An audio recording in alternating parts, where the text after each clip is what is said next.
Before we get into today's Cowboys Report, it is Father's Day, so go shout out your dad for us in the comments section. Show him some love. I will be commenting from Giants Now and say Dak Prescott, by the way, on today's show.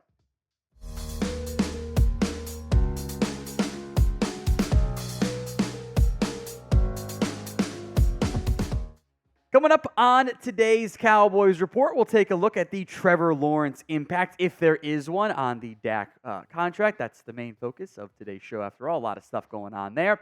ESPN's new, maybe, reports. I'll break that down. One report says Dak's going to get 60, or maybe he'll take less. We'll break that all down. First, the news that broke Thursday afternoon. Hey, look, another leaf has fallen. Trevor Lawrence getting a massive contract extension from the Jacksonville Jags, a deal that ties, maybe we'll see some differences in the actual nitty-gritty details, but ties the highest paid quarterback contract in the NFL. Lawrence getting a 5-year, $275 million deal. There's $200 million guaranteed on that deal, by the way. That ties him with Joe Burrow as the two highest paid quarterbacks in football, both at $55 million per year, although the salary cap has gone up, so it's not quite 1-to-1 there. Then there's Jared Goff at number 3, and both those players getting paid this offseason. The guaranteed money always matters the most, because you can do a fake deal that's backloaded and not have a bunch of high average per year, and, well, it's not really that. Trevor Lawrence is second in terms of guarantees, behind Joe Burrow, and, of course, the really bad Deshaun Watson contract that is, of course, still hanging out there, lingering out there. So it's a big, fat contract for Trevor Lawrence. One that I always try to tell you guys, the quarterback market goes up.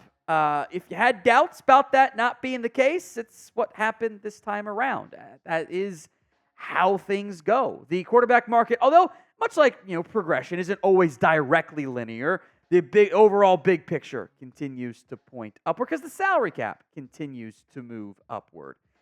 And it might not be done moving upward either. Jordan Love is due for a new deal. Tua Tagovailoa due for a new contract. And somebody's going to pay Dak Prescott a significant amount of money. We'll talk about the nitty-gritty of the contract details there. If you had doubts about, there's no way Dak's going to get 55, which he always was, there you go. So we'll spend some time on this part too. But if you had to pick quarterback right now, who's better? TL for Trevor Lawrence, DP for Dak Prescott. It is the pinned comment on today's show. So if the ad comes here on YouTube, take advantage of it. Head down there and let me know. Look, I am a big Trevor Lawrence believer. I had him in my top 10 quarterbacks last year. I don't think you're going to see a lot of people put Lawrence in the top 10 quarterbacks with the way things ended last year. And in kind of a strange, unique, curious way, some of the pros and cons for both those quarterbacks, Lawrence and Prescott, are actually pretty similar. Trevor Lawrence, to be honest here, has not been very good in his 2 playoff games. He's got 5 interceptions, 5 touchdowns. Is it all his fault? No, it's actually not. All the anti-Dak arguments you'd make, all the anti-Trevor Lawrence arguments you make are kind of similar. But the film is actually, I think, pretty darn good for both those guys. I think that does matter in these conversations. Lawrence gets the first overall pick boost. I don't know if he would have gotten $55 million had he been a third-round pick. I don't know if that would have happened. As it relates to the impact from T-Law, if Dak wanted and or wants to, he's already going to beat $55 million. We already knew that. Because as we've said before, quarterbacks of Prescott's caliber, age, and, knock on wood, health, which actually is still my biggest concern, they don't hit free agency. Doesn't happen. Tom Brady and Peyton Manning did. Manning was coming off potentially career-ending injury. Tom Brady was old. Kirk Cousins was coming off an injury and old and wasn't as good the first time he hit free agency. It doesn't happen. And that's why he was going to get almost whatever he wanted. We know there's going to be 3 to 5 teams that are just desperate for a quarterback, and they'll set a record-setting contract because it gives that organization job security. Because in most places, you win 10, 11, 12 games a year and make the postseason, you're not going to get fired. A little bit different in Dallas to an extent. So prediction time, and I still don't know what the answer is here. Will the Cowboys actually end up paying Dak Prescott? Y for yes, N for no in the comments section. Before we get to ESPN's report, Charles Robinson of Yahoo Sports says, Dak could command $60 million. And that's not overly shocking for the reasons we just mentioned. Now, what happened here was that report kind of got twisted into, as it has every time, Dak's demanding $60 million. It's not what was reported, but that is doable. Because if you adjust for inflation with the rising salary cap, here's what the top 10 highest paid quarterbacks look like. Joe Burrow, if he got the same deal today, would have been just under $62.5 million. Josh Allen, Herbert, Lamar. The Mahomes deal remains the most weird deal of all the deals. It's been torn up once already. So just kind of asterisk it and almost ignore it, frankly. Hurts at 57, Murray at 56, Deshaun at 56, Prescott just under 56, and Trevor Lawrence at 55. And you can kind of see how the inflation-adjusted number, this is based on the salary cap when they signed versus now, if they had signed now, it's much more compact than what it was of just the overall rise in growth and everything with the salary cap. Now, Clarence Hill tweeting this out a couple days ago, says Dak Prescott has not asked for $60 million from the Cowboys. That is what he could possibly command on the market. Those are two different things. Thanks for coming to my TED Talk. I actually appreciate that, Clarence. The lack of clarity of why do we not know what he's asked? Have been any contract talks. Two sides aren't negotiating. They're not doing anything because there's zero reason for Prescott to come to the Cowboys, and the Cowboys are too scared of, if you believe one report of, we're worried about having a bad offer, as if they don't know what the Cowboys haven't tried to do a deal. There's no reason for Dak to try to push it forward because he's a year away from free agency. And worst case, he just comes back to the Cowboys and says, this is what I got, I'll take a little bit less, which I think is a bad business strategy for Dallas. We'll come back to that. But you can get the Cowboys NFL draft hat if you forgot to get something for your dad for Father's Day. This is a decent alternative there. Just show him the receipt. Block out the date and say it's on its way. Say it was delayed shipping or you were waiting for a deal or whatever. Go to chatsports.com/Cowboys draft hat. Link will be in the comment section and the description of today's show. It's also going to be a clickable link for you guys in the bottom opposite corner, I should say, on today's video. Let's talk about this ESPN report that came out over the weekend as well. The newest report from Jeremy Fowler, who gets trotted out every weekend to give an update, even though there probably is no update going on contract talks, is, Dallas wants to start with him. Here's what Fowler said. You've got Dak Prescott. The Cowboys have a world of problems here financially with 3 players they have to sign. Micah Parsons, CeeDee Lamb as well. Come back to that. But the feeling around the league, and which I've talked to, is they want to start with Dak. They've put it on the table with Dak's people that, hey, look, you're a priority. We want to try to get something done. As far as hard dollars, not a lot of progress yet.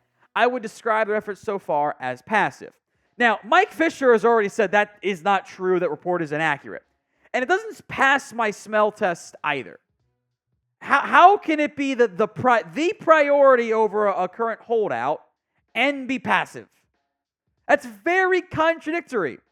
Is this Todd, we want to pay Dak, and then you just leave it at that? And if that's the case, you're not trying to start with Dak Prescott then. And I would argue, and I think most of us would agree, doing CeeDee Lamb first makes so much more sense. You have the market. There aren't really any more leaves to fall. Maybe, I doubt Jamar Chase gets paid this year. Maybe Brandon Ayuk complicates things if he gets more than Jefferson. But that should give you a reason to get the deal done. Whether it's 34 to 36, whatever that number looks like, just get it done. You cost yourself a couple $1 million by waiting already, because that's what the Cowboys always do. So stop waiting and go pay somebody else instead. So who gets paid first? 4 for Prescott, 88 for Lamb, 11 for Micah Parsons. Let me know in the comment section of today's show. Maybe the most intriguing article was this one from Michael Gelkin of the Dallas Morning News that kind of laid out, if Dak wants to stay with Lamb and Micah, he has to take less, which he also pointed out Dak doesn't have to. I get the general vibe, because Gelkin's a really good Big J journalist. He actually came on the beat and was immediately breaking news. I was very impressed by that. I get the vibe that it just kind of smells like this is almost coming from the Cowboys camp of, we just can't afford it. They can. So the quarterback has to take less. Here's what Gelkin wrote. Paying 3 players elite money on the same team simultaneously is extremely challenging under the NFL salary cap. The Cowboys will become the league's only club to compensate 3 players at least $30 million per year. The prospect becomes especially crippling when weighing the franchise 2025 cap situation. It is burdened with signing bonus prorations, void years, and dead money from past decision-making, much of which was done to field more competitive teams that ultimately fell woefully short. I've actually got issues with this, with that whole line. The 3 over $30 million is true, and it would probably last less than a year when the 49ers pay Brock Purdy, Nick Bosa, and Brandon Ayuk. Also, this is the same organization that is near the bottom of cash spending. So I do not appreciate any framing that involves, well, the Cowboys have spent so much money. No, they haven't. Relative to the rest of the NFL, they have not. And by the way, we can get, out of shape over 3 over 30, that's fine. The Eagles have 6 over 20 right now. They're paying 6 different players $20 million per year. Over $20 million. That includes Jalen Hurts, well over 50. A couple guys on the upper edge of 20, etc. Dallas has 1 player. They are paying more than $20 million right now. And next year, it remains 1. And that number of 10 or of over 10 is a handful. And it might be like 3 if they don't retain Terrence Steele. Or 4, I guess, because they'll have Trayvon Diggs. The idea of the Cowboys' 2025 salary cap being in such terrible shape, oh, help me, I'm poor, is if they don't do anything, then it is bad. Because you're paying Dak Prescott $15 million to not be on your roster. You're going to have dead money from Zach Martin, a little bit from Brandon Cooks, Tank Lawrence. You're going to have to franchise tag CeeDee Lamb, and you're going to have to do the 5th-year option for Micah Parsons. That gives you 0 cap flexibility because you're paying the upper echelon. You're paying the maximum of what you can pay on the salary cap. The Dallas Cowboys can absolutely make it work with paying CeeDee Lamb and Dak Prescott and Micah Parsons. But you have to change how you actually spend your cap and spend your cash. You have to be more aggressive than what you have been. If this team is going to go, we're going to stay bottom 10%, bottom 10 of cash spending, it's just not going to work. It won't. You have to actually spend more cash. You have to be a little bit more like the Browns, the Eagles. All these teams that don't have a Mahomes at quarterback, you have to be ultra aggressive in your cash spending to help close that gap. If you don't, it's just not going to work out. Now, our goal for the month of June is to beat the 2023 subscribers gained. We are in pretty good shape. We're at about the halfway point, 168 behind. Let's get caught up. Let's beat that last month number. Hit that sub button for more free Cowboys YouTube videos. Now, Gelkin also kind of implied that, maybe Dak would take less. The popular interpretation that Lawrence's blockbuster contract Thursday is good for Prescott, bad for the Cowboys, mistakenly assumes Prescott plans to milk the team for all he possibly can. If that is the case, the Cowboys have already lost, all but bound to move on from Prescott, Lamb, or Parsons, or else be doomed to a future in which the trio lacks a realistic championship-caliber supporting cast. I do hope Prescott takes less. I do, because that makes it easier for Dallas. And if I were Prescott, and this would never happen, and you say, okay, I'm taking $5 million a year less, you have to spend the difference in free agency. Because that's my issue, right? This is an organization that has not been, super nice to a lot of its players when it comes to contract negotiation time and making things easy on themselves, and they end up costing themselves money in the long term.